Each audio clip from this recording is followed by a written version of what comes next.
Key tips for successful negotiations. Why do negotiations fail? Is it because the issues being negotiated are too difficult and cannot be resolved? Sometimes this may be the case, but more often than not, negotiations fail because of some basic mistakes that are made by the negotiators. Let's look at some key tips to keep in mind if you want your negotiations to be successful. Number 1. Do not start to negotiate before you are ready. This means that you should have a good understanding of all the issues, the negotiation strategy that you are going to use, and what your desired outcome is. Without this basic preparation, you are unlikely to achieve a successful outcome to your negotiations. Number 2. Do not negotiate with the wrong person. It is best, as part of preparing for negotiations, to identify the correct person or persons to negotiate with. It can be extremely frustrating and a complete waste of time when, during the process of negotiations, you find out that the person you are negotiating with does not have the authority or mandate to make any decisions and constantly has to consult some unseen authority. Number 3. Think about your relationship with the other party and the impact of your choices on the other side.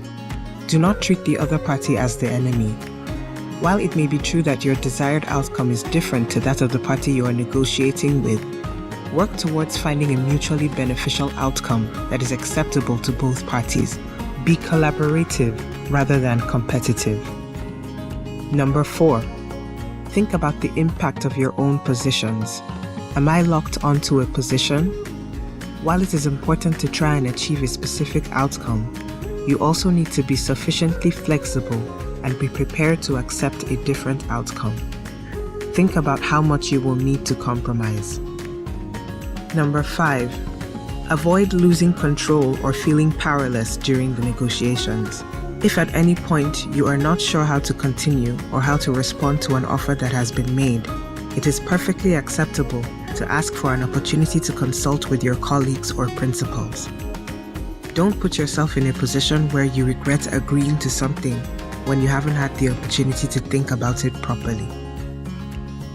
Number 6. If you have specific goals or limits, bottom line positions, do not simply make demands. Explain to the other party why these are important to you and involve them, if possible, in finding a solution that addresses your concerns. Number 7. Do not threaten the other party. This is often used as a negotiating tactic, but it is best avoided. It creates a negative atmosphere, and parties are less likely to come to an agreement if there is hostility between them. Number 8. Avoid becoming emotional. While it is perfectly acceptable to tell the other party when you're upset or angry about something, do so diplomatically. Do not have angry or emotional outbursts. Number 9.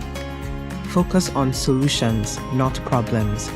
While it is important to work towards a common understanding of the problems or issues, do not get stuck. Move on and rather spend time on finding solutions. Number 10. Always close the negotiations. When agreement has been reached on a specific issue or on all the issues, make sure that both parties have a common understanding of what this agreement entails to avoid misunderstandings in the future.